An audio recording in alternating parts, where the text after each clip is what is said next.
Air goes in and out, blood goes round and round. Any deviation from that is a problem. Do you know about the most important organ in your body and how it works?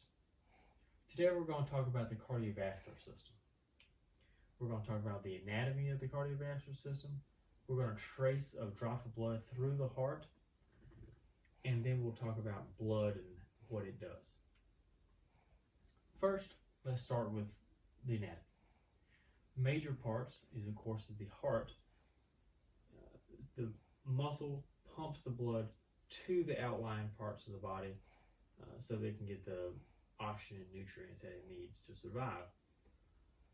Arteries are the vessels that actually carry the blood to those outlying parts, to the capillaries, which are the smaller vessels that the gas exchange takes place at the cellular level. And then the veins, or the venous side, that's on the other side of the spectrum. So that's bringing the blood back to the heart after that magical gas exchange takes place at the cells. So next we'll talk about some blood and what it does. So blood basically is just, it carries the oxygen and the nutrients that we require, that we have to survive, and it is able to be transported to the cells, and then that way the gas exchange can take place and the cells can get the nutrients that they need. Next, we'll talk about the pathway through the heart for a drop of blood. So we'll start as what's called the vena cava, which is the largest vein in the body. It actually dumps the blood from your body back into the heart. And so it comes from the vena cava, it comes right here into the right atrium. So this is the right side of the person or the patient, and this is the left side of the person or the patient.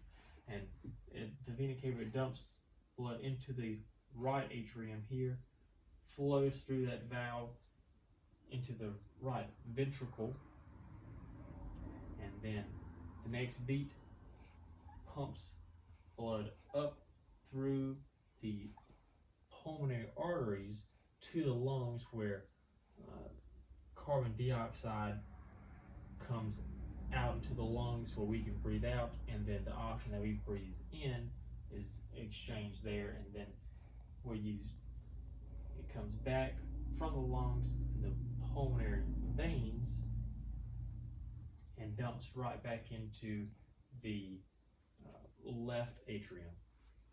The left atrium then goes through another valve into the left ventricle, and then one more big squeeze of the heart, and then it goes back out to the rest of the body again. And then that cycle continues. Next, we'll talk about blood and its different components. So, blood, as we talked about earlier, it carries the oxygen and the nutrients and all the good things that we need. The main components of blood is the red blood cell. So a red blood cell, that's what carries the oxygen.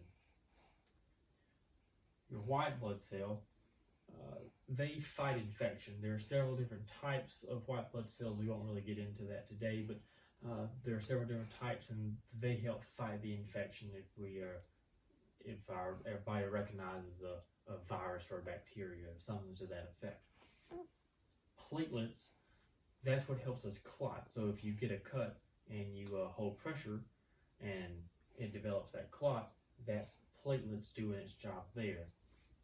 And plasma, that's kind of the loose fluid, if you will, with the blood, and that is what actually makes it a liquid. Within the plasma, you have a lot of the nutrients, the glucose that's carried. So there we have it. It was a super brief overview of the cardiovascular system.